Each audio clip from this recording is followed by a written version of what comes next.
America के जंगलों में लगी आग ने व्यापक तबाही मचाई है। जलवायु परिवर्तन, सूखा और तेज हवाओं के कारण ये आग तेजी से फैलती चली गई। ये घटना दिखाती है कि प्राकृतिक आपदाएं कितनी विनाशकारी हो सकती हैं। इसके साथ ही हजारों लोगों को घर छोड़ना पड़ा है और कई इमारतें इस आग की चपेट में आ गई हैं।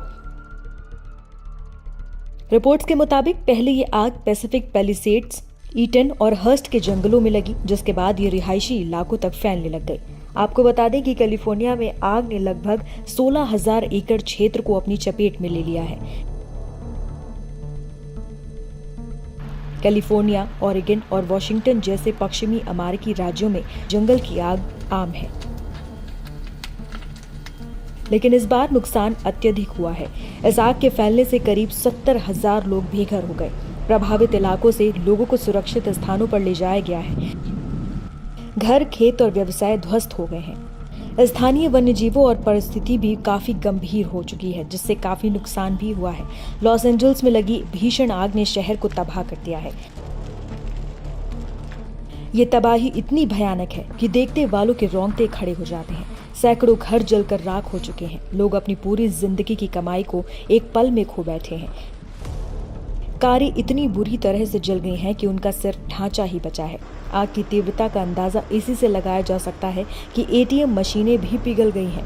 तेज हवाओं के कारण पेड़ भी उखड़ गए हैं। आसमान राख और धुएं से भर गया है, जिससे सांस लेना मुश्किल हो गया है। लॉस एंजल्स के अधिकारियों ने स्थानीय स्वास्थ्य इमरजेंसी की घोषणा कर दी है।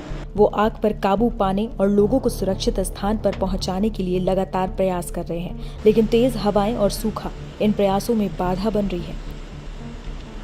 लॉस एंजलिस काउंटी के शेरिफ रॉबर्ट लूना ने कहा है कि ऐसा लगता है कि किसी ने इस इलाके में बम गिरा दिया हो। जल चुके घर के सामने खड़े ग्रैम चैंपियन ने भी कुछ ऐसा ही कहा। उन्होंने कहा कि यहाँ की स्थिति ऐसी है मानो यहाँ बम गिरा हो।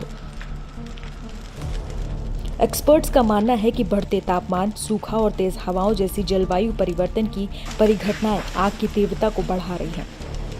इस आपदा ने अधिकारियों की आपदा प्रबंधन व्यवस्था पर सवाल खड़े किए हैं। क्या वो इस तरह की बड़ी आपदा के लिए पूरी तरह से तैयार थे?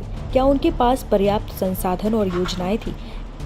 कनाडा की सरकार ने अमेरिका को इस मुश्किल घड़ी में मदद का हाथ भी बढ़ाया है। कनाडाई दमकल कर्मी और विशेष उपकरणों को लॉस एंजलिस भेजा जा रहा है।